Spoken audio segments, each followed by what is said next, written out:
Hello, Deb here from Twining Arts. Welcome to this drawing and collage tutorial, Crazy Pet Portraits.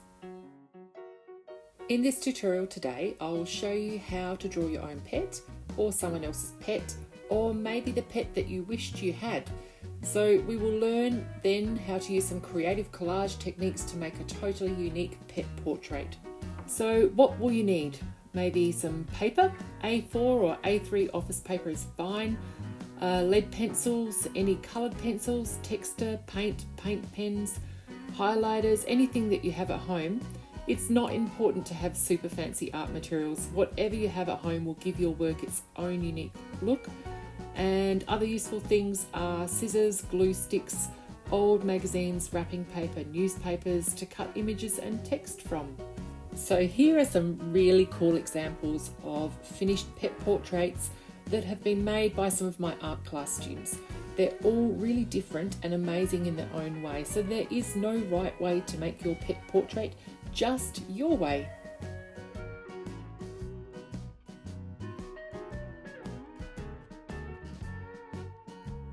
Now, how to start.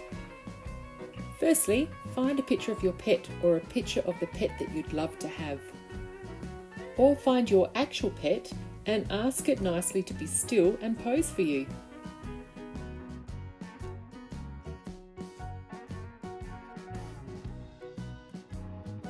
If you have access to a computer and printer, there is some cool downloadable resources available to complement this workshop. You may find the link below in the tutorial description. Now, how to draw your pet. This is a speedy version of my doggo drawing number 1 to just give you a quick idea.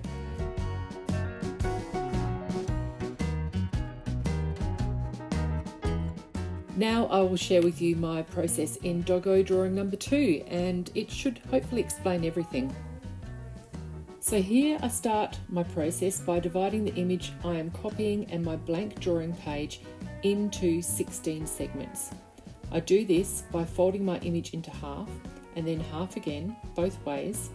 I then use this to register my 16 segments onto my blank drawing page.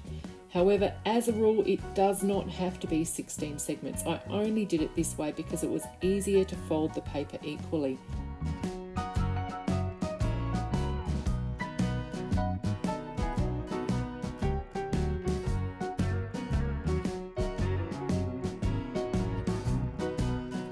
So this time I've also included 2 diagonal lines from corner to corner. This framework will make it easier to break my image down, the photo image down, into more readable shapes and translate it into my drawn image. Take note, I'm using a black and white image to copy from. This helps me to see the tonal values, meaning the dark to light of the photo, and makes the process a whole lot easier to draw from because our drawing is also black and white. So the first thing you want to do is to find your shapes, the outside shapes that surround your pet's image and the inside shapes of your pet's form. And then ask yourself, how do these shapes relate to the grid that you've drawn up? And continuously reference how one shape then affects the next. Change and alter your lines as you go, and try not to press your pencil too hard at this point. You are just mapping out your drawing and want to be able to make changes without heavy pencil marks. Drawing is a constant state of problem solving, and it's a good thing to challenge yourself to draw without using an eraser. It's at this point I want to remind you that art is slow. Although my film is speedy, which it is for the purpose of this quick demonstration, it is important to allow yourself to be caught up in the moment of drawing, to take your time and allow drawing to be like a meditation.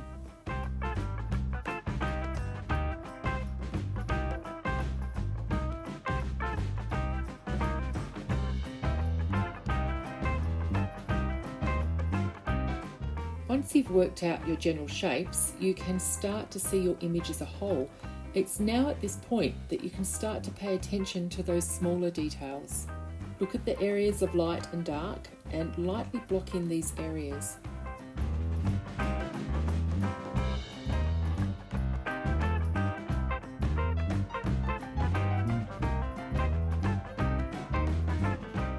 It's at this point that you can very carefully remove those obvious grid lines that are outside and inside of your drawing. Slowly build the depth in your drawing now, and pushing back the dark tones with shading and allowing those light areas to come forward. Again, to remind you that art is slow. Take the time to find the magic in your drawing and know that everyone's style is very different. Leave your drawing loose and energetic, or find the sensitivity in those finer details. It's entirely up to you. So you need to allow your drawing to speak about you, the artist, and the pet you are drawing. Your work is like a story, and it has many things to say.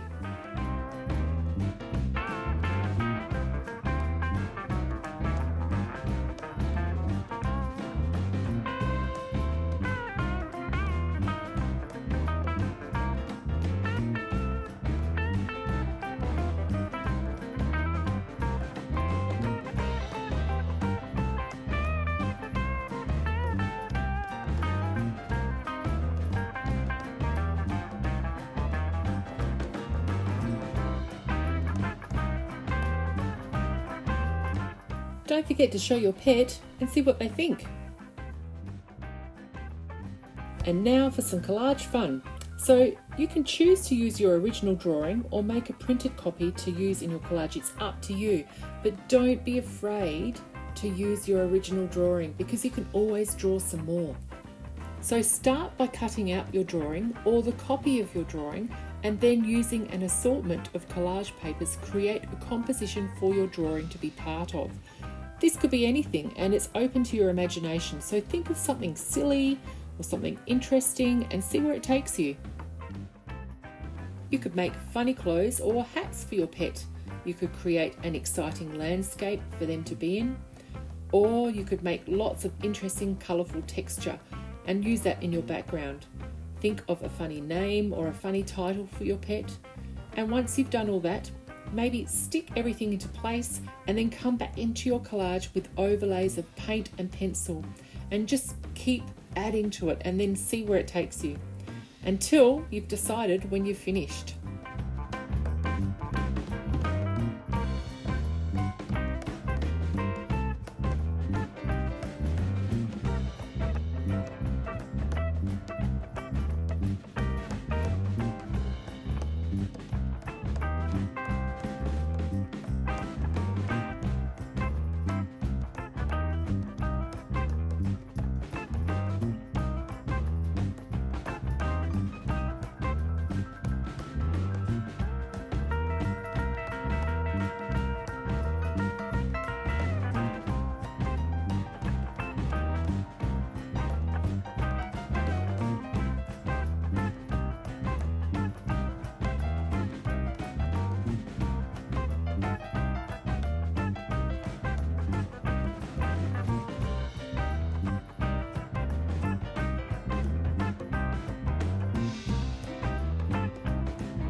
If you would rather not use your own drawings to collage with, maybe try some of these downloadable images and have some collage fun.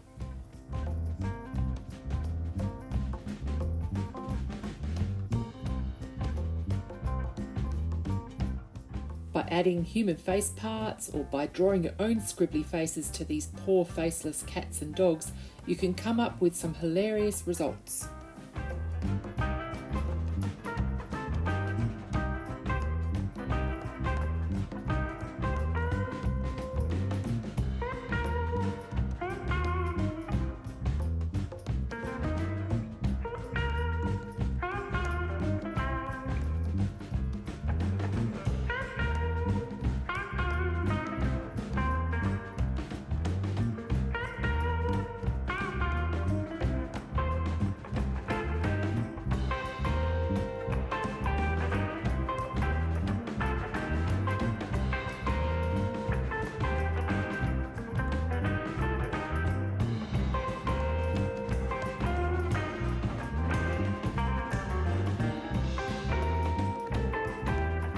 Don't forget to tag your artworks to #TwiningArts and to me @TwiningArts.